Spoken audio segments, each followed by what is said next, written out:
Okay. Good afternoon. My name is Chris Adam with Youth Page for Employers, and I'm delighted to be joined by Farley from Breakout. Hello there, Farley. Hi, Chris. How are you? Yes, I'm not too bad. Yourself? Yeah, good, thank you.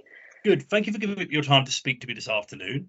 And I guess my first question really has to be, can you tell me about Breakout, what it is you do? Oh, how long have you got? So Breakout was born 2 years ago, out of an idea in coming out of COVID times of myself and my business partner meeting on a park bench outside with distance. I wanted to open a co-working space. So co-working space in all the big cities is just of the norm. So for people who don't want to sit in a coffee shop, have to pack up if they need the loo, feel they need to buy lots of coffees, have a lot of noise. So instead they'll go and work at a co-working space. So predominantly that. However, my main income source of business is business support. So for any small business or any whether people are self-employed or they just want to take someone on a consultancy basis, we help businesses. So I work for a lot of trades, so people who have a real natural talent and are very, very good at one thing, but they don't want to do the admin, marketing, bookkeeping, social media, just general side of things. So every day is different at Breakout. You don't know who's going to walk through the door. We started doing UPS parcels, pick up and collection, purely because it brought more people in, because it is really difficult to explain what Breakout does because we do a lot of different things. We also took on an IT support guy because people come in and assumed we're an internet cafe, which we do have computers on site. So technically, yes, we're an internet cafe. But so they like, you know about computers, you can fix mine. So we now have a third business partner. So we do IT and technical support. So he's very experienced in laptops, phones, iPads, etc., etc. So yeah, and we do life admin as well. So for people who either can't get online, don't have Wi-Fi at home, and you know, it's like you go to do something nowadays and it's like, well, it's online now. And not everyone's comfortable with that. They want their hands held, and we help fill in forms and bits and pieces. So yeah, it's varied. Yeah. So I mean, yeah, very so many different things for me to ask questions on there. I guess some questions off the back of that are, so you said, as you say, this was an idea that occurred after COVID, and it's something, as I say, you've gone into this business where you have to wear so many different hats. So my first question is, sort of, was that your background to begin with, or is this something where you've had to learn, as you say, is it a new business where you've had to learn different ways to, to market it, the finances, all those other side of things? And yeah, just a little bit more maybe about your background and why you suddenly thought, actually, like, this is where I want to go now. So I was a buyer at Green King in Bury St Edmunds for a number of years. They chose, while I was on maternity leave, actually, they moved our office up to Burton-on-Trent, which, so we weren't going to move. So I took redundancy. With that, I decided to take on a different role because I wanted to be self-employed and fit around my family. So I became a virtual assistant. However, I found I really like people and seeing them face to face. So I kind of marketed myself as a virtual assistant, but I could hop into offices. So I got a client in Suffolk, again, helped manage their business. So they were a UK distributor. And again, if you emailed them, it was me behind the emails, the bookkeeping, the invoices, the orders, managing the website. And really, really enjoyed that and did that for a number of years. 2020 hit, and of course I was sat at home like everybody else. Found that I really, really missed that interaction. So I thought, well, if we opened a co-working space, then we could see people every day, work with people. So it was basically having an open plan office and colleagues. I could then expand a bit as well. So I do a lot of bookkeeping. So I do a lot of self-assessments for tradesmen and other self-employed people because self-assessments you can do yourself, but a lot of people just don't. I mean, the website's a nightmare at best. So yeah, so I help with those. So yeah, it's kind of become now a bit of a drop-in centre, inquiry centre, as well as a bit of resident information rather than tourist information in Long Melford, because you never know who's going to walk in the door, but we're that service and fill in a gap for people. So, and I guess that must be one of the sort of the biggest sort of pros of the job is the variety. As you say, you don't know whether you're going to be supporting this person in that on one day, supporting this person in that way, having to learn something new about a brand new client or maybe a trade you haven't worked in. So is that one of the biggest motivators for you, I say, the variety? Yeah, and I'm a firm believer in collaboration and doing what you enjoy. I don't get me wrong, I enjoyed being a buyer. I mean, you just buy things for a living, like who's not going to like that? However, corporate world and employment didn't suit me, and especially at the time when I needed my hours to fit how around my family. So it's funny because I'm now at that stage where we don't know who's going to walk through the door. However, I work with two other people. So we've then redistributed the work to our strengths. So I will do a lot of the self-assessments, the bookkeeping, social media side. Nisha will take on board because she's a lot better at it than I am. We split the clients because as much as when you set up a business, it's very much like, who do you market to? Everyone. Who's your client? Everyone. And it's not. Some people you get along really well with, some people they're just not your people.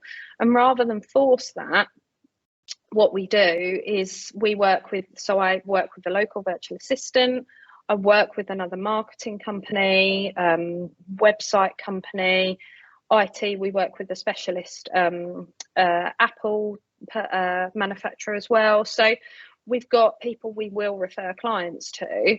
So we've always got what we're best at, but if we know someone can do a job better, we will refer them. And I enjoy that side of things as well, because we've helped other businesses grow. So it's all about that.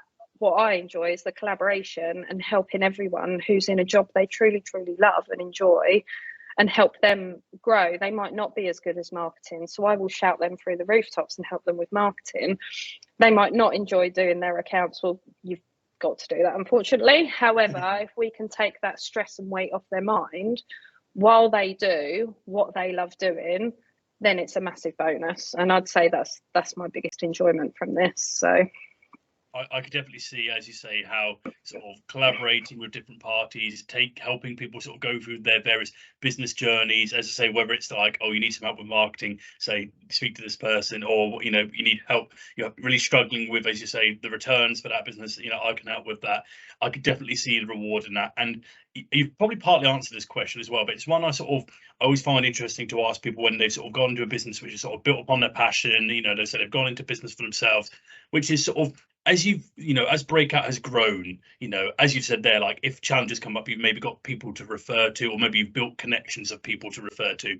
But is there been any areas come up which maybe, like, as I say, sort of going from employed to business owner, you're suddenly like, actually, that's something I didn't know about. This is something I need to learn in, to grow and stuff. Have you found yourself finding any areas of business where you've actually had to sort of go back, learn about how to do it, and sort of what kind of resources did you use to learn, really?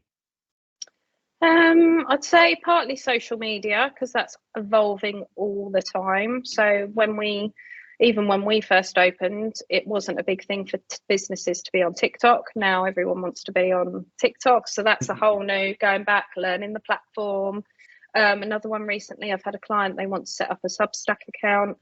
Again, so and to be honest, it benefits me to spend the time in my own time to understand the platform, what it does, what's its benefits, because if it works, I understand it and it works really well for that client. 9 times out of 10, I've got similar clients who, right, okay, you need to be on here, you need to work on that side of things. I've had in the bookkeeping world, I use Sage QuickBooks and accounts, and Xero accounts. QuickBooks I absolutely love. That's really user friendly. Sage I call the grandmother of software. So yeah, that takes a bit more headspace and learning, but again, all that kind of software, you can spend the time, learn about it online, and just become what you're good at and how much you enjoy it, how user friendly it is. bear with me a moment. Are you sure? Okay. So yeah, so if you take the time to learn that software, and they do online courses for a number of softwares as well. So I would say it's always difficult with some clients because it goes back, they might ask about specific qualifications. Now, I will always put my hands up. I don't have a degree. I didn't go to university and I didn't do my A levels. I went straight into work. I followed that path and then I learned on the job. I went to London Metropolitan University when I was at Green King. That's how I got my buyer or certificate in purchasing and supply qualifications. And through that, I'm working with different people or finding the experts who know. So I work alongside an accountant. We always sit together and have a catch up. So we'll share knowledge and information on that as well. So it goes back to that collaboration side of things. So, for example, she will do payroll. I don't touch payroll and I won't. I know I can't. It's a weakness of mine and I can't get my head around it. So that's where I get clients to go for that. So, however, I can do a VAT return. So we'll do that. And if we talk about sort of some of the skills and traits you need sort of in the role you're doing, whereas I say sort of running your own business, you've touched a lot on there about a need for adaptability, a need to have a constant willingness to learn, to benefit yourself, to benefit any future clients. Other than those two, are there any other sort of character traits or soft skills that you think serve you really well, sort of as you've sort of, as say, running your own business? I would say my biggest strength is my networking. I naturally am a chatter, so I will naturally talk to people. What do you do? What do you enjoy? And have almost a similar conversation with another business owner, so and find out what their strengths and weaknesses are to help them with that. I'd say the biggest skill you need is marketing yourself and networking. And when I say networking, because you will automatically be thrown and contacted by a load of different networking groups. Hands up, I went to all of them as a guest first and I found what fitted me. Some of them really didn't. They weren't my people. I immediately got imposter syndrome and thought, oh, this isn't for me. I'm doing it wrong. 6-7 years down the line, I now know it's not me. It's just that it doesn't suit me and we're all different. And that's what it's going back to the adaptability comment of, you will find your core group of people that work well with you. It's the same with your customer base. You will always find that core group of people, but to find them, you need to sell yourself and market here. We have pop-up shops here and some people will rent and hire the space to use a pop-up shop. Brilliant. So I'm like, right, what marketing are you going to do? Who are you going to tell? Well, we'll do a Facebook post. Yeah. Until you're sick of your own marketing, you are not marketing enough. And I think the classic example was one of my clients sent me a picture of, we'd sponsored a local event, Melford Open Gardens. When I say sponsor, I did the work for it. I didn't put cash into that. However, we put in cash and sponsored a local music festival this weekend, Leastock. However, Open Gardens, we've got a logo on there and our website. So I got the text, a picture of it going, you are everywhere at the moment. Yes, because we need to get in front of people, because especially for us, you can't go, hi, I'm a plumber. Hi, I'm a builder. One word doesn't sum up what Breakout is. So it's just doing that and providing a really, really good, consistent service. If you can get the customer service right, then you get your word of mouth, and then that's your marketing gold anyway. So that's really interesting. I've spoken to a lot of people who've, as say, sort of gone to business for themselves as part of these employer talks, and a lot of them say actually networking is the toughest part. And you speak to there actually about how, as I say, you're the first person I've spoken to who said, well, find the networking that's right for you, which I think is such an insightful piece of advice. And I think, as you say, someone going to business for themselves might think, oh my god, I just need all of the publicity I can, where actually, as you're saying that, yeah, of course you need to market till you can't market anymore, but as you say, it has to be the right kind of marketing with the right kind of people. Yeah, 100%. And it's finding, I'll be honest with you, the more you can niche it down and find that core group of people. By example, I've got a model shop behind me, and it is model planes, etc. And they've got a real core customer base. And of course, they're like, oh, that's the model shop to go. And they talk to all of their friends in that area of interest. and they do amazingly because they're really keen, they love what they do, it shows in their customer service, and then they've got that word of mouth, and that's what you need. If you're enthusiastic, it gets infectious and your customers see that, and then you are known as the expert of that in that area. And that's where you don't always find that in networking groups. I've been locked out of networking groups purely because I'm a conflict of interest of other people. They're people I probably would send business to, but it's just finding your way that suits you, and don't be put off by, like you say, if networking is really hard and it doesn't feel okay somewhere, go just try another one. Don't feel like you have to sign up. That's not the only answer of what to do. So. And that's a great piece of advice. It actually leads me quite well into my last question, which I've asked to all the employees I've done these employer talks with, which is, and you spoke to me a little bit about sort of your background, the roles you were previously in, some of the skills you've learned. But if you could go back and speak to, say a 17, 18-year-old younger version of yourself, based on the experiences you've got, maybe mistakes you've made, successes you've had, what's the one piece of career advice you would give to your younger self? I still don't know what I want to do. I didn't know what I wanted to do then.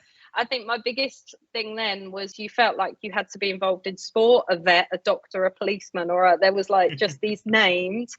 So yeah, going back would be you find your passion and see if you can work in that area. If you want to be a spaceman, go and find your way and set on what you do and because if you naturally love something, you will be naturally very skilled at it and enthusiastic about it, and you will want to learn about it. There's no point saying I'm going to be an accountant and you don't enjoy it. Life's too short. So